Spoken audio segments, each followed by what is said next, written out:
As a tech in the field, it's important for you to be able to identify certain types of Cisco equipment. You're watching IT Pro TV.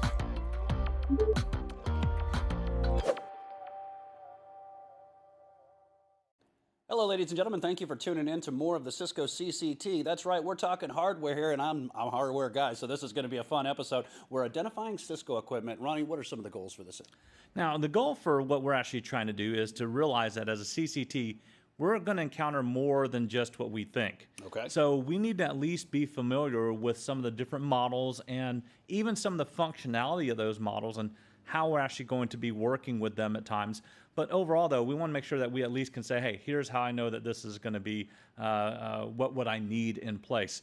Now, essentially, Wes, when it comes down to what we're actually talking about here, not only for a goal, but also, of course, for the CCT exam as well, they do tend to ask about these things. And Wes, this is kind of the one that's a little bit more unusual.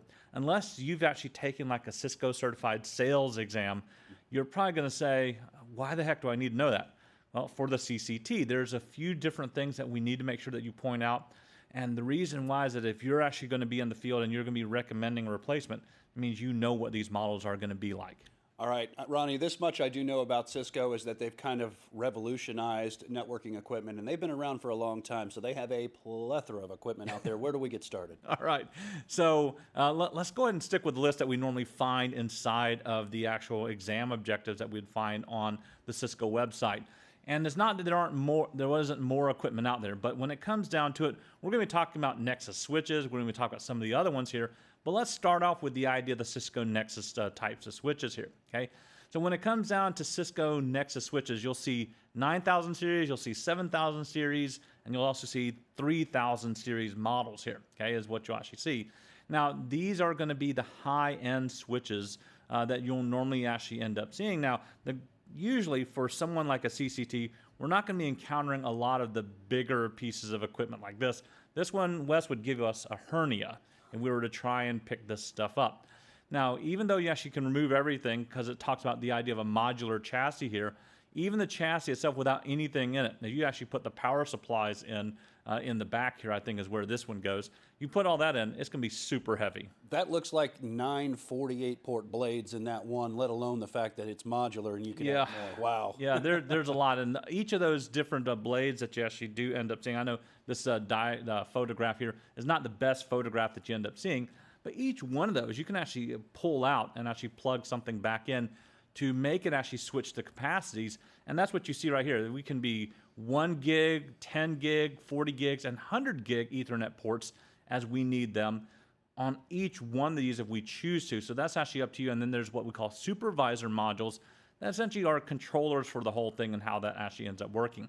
But the key for us here is that it actually runs the idea of the Cisco NXOS, which is going to be the Nexus operating system is what we're talking about here. And we'll actually have a whole episode where we're going to compare and contrast the idea of what this operating system is a little bit like. We're not going to go super deep into it, but we do want to talk about that, but we'll talk about it in a different episode. Now, on Nexus series, you'll see that it's designed for using the Cisco ACI, and this is all about network programmability. So a lot of this stuff that you see in the 9000 series, that's what this one is really kind of coming down to. And you'll see it actually kind of says that again. The Cisco ACI spine means that this can also be implemented in a spine leaf topology. And if you're wondering like, oh, Ronnie, you're now talking about different things I know nothing about in terms of network design.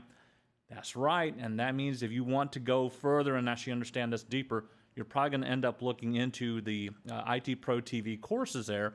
When you do, you're going to check out more of these different things in terms of like the CCNA as well as the CCNP level stuff that will actually allow you to see that. So check out those particular shows as you want to go on through. Notice this, we even have 40 gig types of switches here, and these are the modules that actually fit into that chassis that we talked about. And you can go on and there's 9300 series and they all support like 40 and 100 gigs here. And that seems to kind of be what we're actually ending up seeing is about all the way from 1 gig all the way up to about 100 gig ports. So Wes, imagine having 100 gig switch ports on your network. It's pretty darn hefty. I can imagine that's a pretty expensive price per port, especially Yeah, this when you is talk about high port density. Yeah, this is not exactly cheap stuff here, but realize this is probably what you'll normally end up seeing like in data centers as well. Now, of course, there are even larger ones out here that you also end up seeing. So the Cisco 7000 series, okay? Now, you might be wondering, like, wait, 9000 isn't better than the 7000 series? Well, remember, each one has its context and where you would actually end up placing these. Now, the neat thing about this particular one, right, the 7000 series, is check this third bullet point out here, Wes. Up to 192 40 gig ports if we want to, and 32 100 gig ports. I'm noticing that's terabytes worth of bandwidth. So I'm thinking ISPs, major backbone type stuff like that. Yeah. And it also has redundant supervisor modules as well. And that means if one supervisor module goes down, then the other one can pick up. And so this is kind of that series. And this one over here on the Cisco 7700, check this out, Wes, up to 480 40 gig ports and another 480. Well, they say go big or go home. Ports. Yeah. So just kind of realize that this is stuff that you normally would see in those contexts and environments. Now, the one that I'm going to really emphasize here, okay, is going to be this Nexus 3000 series. And that's because if you're working inside of a data center, okay, you also have what we call, of course, top-of-rack switches. Make sure you know that term, top-of-rack switches. But this 3000 is a very popular series. And the reason for this is actually kind of also the bandwidth issue. One of the things I've noticed right away about this one, Ronnie, we did something on an episode on the models, right? And you mentioned that, hey, unless you have a layer 3 switch, and we're seeing that capability here. So not only does it understand the basic Ethernet and LAN-based technologies, but also understands IP. Right. Interesting. So this one actually is designed to be able to do that for your data centers, which you do have a whole rack, of course, of different equipment. And this one would be at the top of the rack. And so that's what we see here. Nice. Now, Wes, this is the first time, though, okay? So 9000 didn't have, we kind of saw those models. 7000 didn't have this, and you're probably starting like, are you joking me? Look at this 3400 series here, and notice now what we're actually seeing here. 400 gigs, wow. 400 gigs in the Nexus 3000 series. So this one, again, is actually going to be super high bandwidth. Now, we did talk about this before when we talked about the idea of the transceiver modules a little bit, when we mentioned that, hey, there are some transceivers that actually can handle something like this as well. So just kind of realize when you start doing that. Calling back to what we were talking about there, I think this is going to be one of those quad SFP pluses, right? Yeah. Yeah. Or multitudes. Yeah, it might actually be the QSFP 28 even. Oh, okay, higher than so that. So it is very possible that you might see that. Now, the other series, again, we're not going over each and every single one. On the earlier ones I did, but you kind of see that what we're getting at. So here we have layer 2 and layer 3 switches. That kind of ends the idea of our Nexus series of what we're doing. Now, it doesn't mean that there's not other types of switches for other environments. If you are actually working in a SAN environment, right, storage area network, you're going to see that the name begins to change. And what you see here is what they call the MDS. And I can't remember exactly. It's multi-distribution something switch or something like that. So you actually see right here, this MDS here, it is another series, and these 9000 series is what you're actually getting at. And these, of course, can go across. The idea of fabric switches, once again, working inside of that SAN environment. And they even, of course, have, well, even SAN management here, too. So you name it, this is more inside of that area of storage area networks is where you'll see this MDS type of switch for you. So if you do have large, gigantic SAN networks, that's what you're actually going to be paying attention to. All right, now, those are kind of really specialty types of equipment that we're seeing. Now, this is probably the more common stuff that we're getting into. You'll probably see the idea of Cisco Catalyst switches is what you'll see, and there's 9000 series. There are 6800 series, and on this one I was looking at 6500 series E, 3650s. This is a little bit older, what I actually had here. Now, I'm actually just trying to list kind of the ones that we normally are going to end up seeing when they call it out on the exam. You're not going to get all of these, of course. You might get some of them, but just kind of realize that you need to at least be familiar with this. Now, the key term here in terms of the Catalyst 9000 is, well, right here, intent-based networking, okay? So this is designed to help us to bring this about in terms of the idea of intent-based networking. And that is that really that the network follows whatever the business needs rather than the business existing for the network.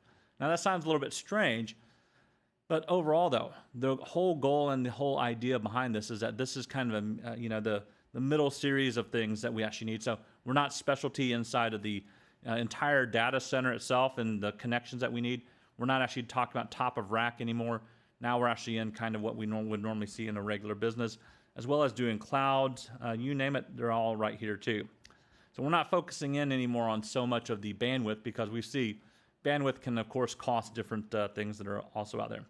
Now the 6800, this is now where you actually start seeing terms in terms of design, core, and distribution switches. So remember, the core switches are the high-speed networks that we have that really connect like our regular LAN traffic, also of course into our data center networks. Distribution switches help us to aggregate that traffic from our access layer into what we also need here. So you might see that in the Catalyst 6800 series. And you'll see I'm kind of going a little bit faster because I don't think that we're probably going to get too much on this. And you might not see a lot of this in that series as well. And on the 65 series here, 65E series, this one actually has, let me make sure I am telling you correctly here. Yeah, this one is about scalability, okay? So this is designed to grow with your network as you need to, very highly modular in terms of what they actually need, and it's designed to actually do a whole bunch of different things as well. The 3650, now on these, okay, this one has been around for a while, okay? These are actually some of my favorite switches. I actually even like the older series, which is 3560 switches here. When you start taking a look across all of these, okay, and you start seeing something here, you'll notice that here's where you might get what we call PoE, okay, switches as well. So PoE types of switches, we normally don't see those inside of the data center switches. We normally don't take a look at those inside of the top of rack switches too much. Where we're normally seeing those is the ones that power, you know, your IP phones. I was trying to think of a device that actually needed PoE. You know, your webcam, not webcams, your cams and yeah, stuff like that. yeah, Sure. those types of cams, yeah, access points, stuff like that. So that's what we tend to see in something like this one. That is a nice distinguishing feature. Now there is a product that is called out by Cisco, and if you're saying Meraki, why the heck Meraki? Well, because they bought Meraki several years ago, and they just kind of threw this one in. It works like what we've already seen here. It does provide the same types of things that we've been talking about, but just kind of realize Meraki also has a series of switches out there. The whole idea behind this, of course, is if you need cloud managed switching, you're going to go with Meraki. Hopefully that makes sense. All right, now we need to talk about routers a little bit more, okay? So the new class of routing for the next decade is the Cisco 8000, and they actually have the latest in their advancement in terms of what they call ASICs here. Remember that ASICs essentially is what allows us to not have to send everything into the CPU, but it can do the processing on the port itself. It is hardware enabling us to be able to do this. So realize that these series of switches tend to do that, and with the latest types of equipment. And here's something you'll actually be able to see, and I like this particular slide, or this website here, because Wes, this is where you can actually start to find a couple of things, and it starts to make a little bit of sense here. So Wes, notice this last number here, okay? 1, sure.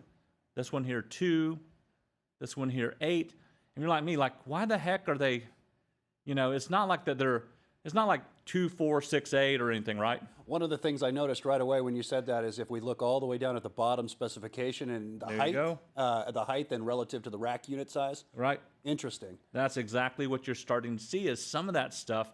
You're actually not only seeing that, but just kind of realize that you might actually be able to start discerning just a little bit of the physical characteristics of something like a router by taking a look at something like this. Now, if I can understand that right there, Ronnie, when they say something like 8 slots, they're saying 8 rack unit slots? Is that what they're meaning there? Close. But if you actually know what they actually say here. 16 are used. That's 16 rack units. Yep. Gotcha. Okay, sure. Yeah, and notice this one with 12 slots is actually 21 rack units as well. Is that how many modular blades you can put in it? Is that what that means? Yep. Well, it actually is the height of what that actually is going to be. Okay, the gotcha. whole height of what you're actually seeing here. So some of them at the beginning here, they do actually specify the exact rack mount unit, and that's because everything is integrated here Once you start getting to these, this is where you get what we call line cards too. Remember that line cards are what we actually place into the chassis itself to help us to do what we need to increase functionality. This goes all the way up to 18 slots, 33U, which is pretty much an entire rack itself. It's pretty hefty in terms of the sizes as you start seeing it. That 8000 series is also another one. And this one right here, they also, of course, have aggregation services. This is at the distribution layer, the Cisco 1000 series. This is also good when you start dealing with the idea of cloud environments as well. The SR 1000s too are kind of hefty in the way that they have everything. We're not going to get so much into that one. And this is kind of a tough one here. This is a new one. The Nexus Convergent System. Okay. And this is designed that says cloud scale for WAN aggregation here. This does everything, okay, that there is to actually be able to do, but it's doing it at high speeds. Normally where we're going to find this side of ISPs, okay, is what we're actually going to see. All right, the ISR, this is probably more of the small to medium business market, okay, is what we're seeing. Integrated services router allow us to do everything. Notice it says provides routing, security, hosting, switching, you name it, all in a single trustworthy platform. That's what you also have. Of course, they go ahead and they market it that way. So just realize you might see that. This is going into the smaller end. This is more branch office, whereas the other one's probably more of your regular business office, small to medium business. You see this actually becomes very small at this point. And then, of course, you go on 900, even smaller. Okay, this is tiny by comparison. This one doesn't look like it has, actually, I think this one does have, yeah, it actually does have wireless service actually built into it. Just when you think the 900 is not small enough, they have an 800 series. So small but mighty, you know, is what they actually say. Usually this one, everything is actually built in. I don't know, because I've never worked with an 800 series here, okay? I don't know if you actually even have console access anymore. I think this one might just be web managed at this point. So just kind of realize that you might see something like that. But overall though, that's pretty much kind of the key on a lot of the devices that you'll see. Make sure you pay attention, especially when getting ready for the exam, the capabilities. And when I mean that, take a look especially at the idea of the bandwidth. If I emphasize bandwidth, it's because of a reason. I emphasize bandwidth on a lot of them because you just need to know about those capabilities overall. But just kind of realize that, you know, hey, this is something that you do need to at least pay attention to. But overall, though, there's a lot of different pieces of equipment that you may actually encounter. All right, now, Wes, we need to at least at the very last couple of minutes here that we have, we need to see where in the world can we find some of this information on our switch. So, Wes, I'm going to actually get you to console into a switch. But for me to do that, I've got to switch my particular laptop so that Wes can connect to it. So just give me a brief break and we'll be right back. All right, Ronnie, we're connected to the switch. We got PuTTY open. We're connected to the console, I would say. Where do we start? All right, so what we want to do is we want to realize something that, of course, we can take a look at this on like the hardware itself, and we'll point those things out on the faceplate as well as we might see some different numbers that we need to be sure of here. But when we're inside of the console here, let's go ahead and type in enable. Okay. And that should bring us into our privileged mode here. And once we're in here, let's go ahead and type in show and then space inventory. Okay. And you can just do INV. Oops. Oh, yeah. And then let's hit try your tab. Inventory. Yeah, there we go. go. Yep. Go ahead and Helps press if you enter. spell it right. Yeah, now here's what we're seeing. Notice the PID, that's the product ID number. And we can see right from there that WS here, of course, is working switch or something like that. Okay. A workstation switch. I don't know exactly what it stands for. The C3750G, even though that's not in the list of things that we're talking about, but you can always tell the platform. That's what you're actually seeing here. It might actually stand for platform ID for all I know. Okay. You also see some other specifications here. That 48TS, that's going to be 48 ports for us. Okay. The T might stand for twisted pair there, and then switch. And then there's actually some other letters there. I don't remember what those are. But overall, though, just kind of realize that you can find some hardware information. Okay. The other number that's going to be very important as a CCT is going to be the SN number, which is the serial number. Okay. And the reason why we actually need to know that is if we ever have to return something, we need to get parts for this thing, we probably will need a number like that when we contact Cisco. Okay.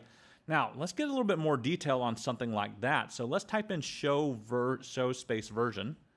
Okay. And when we hit the enter here, and just go ahead and hit your space bar. Okay. And I always forget that.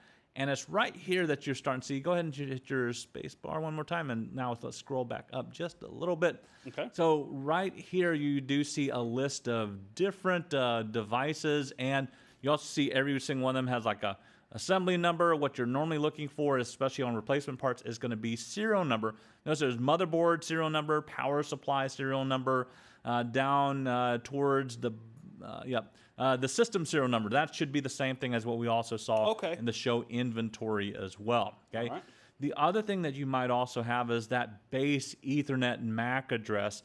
If they happen to need that, or you happen to need that, that's where you actually end up finding it for one purpose or another. Okay. Now on our switch, there's actually 3 little stickers that are on there, and we're going to actually use a different switch for this because the one that I'm using, I don't know where the stickers are. I must have rubbed them off, or whoever had it last had them rubbed off. But we'll actually show you that normally you actually see these, of course, in a sticker format on the devices too, and they'll even show you that other stuff that's really going to be helpful as you go back through and you need to identify some of these different components.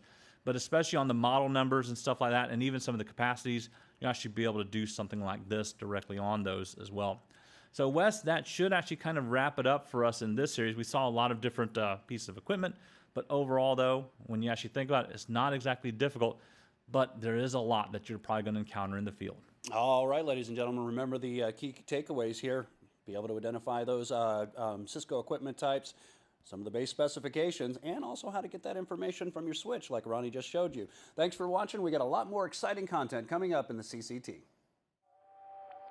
Thank you for watching IT Pro TV.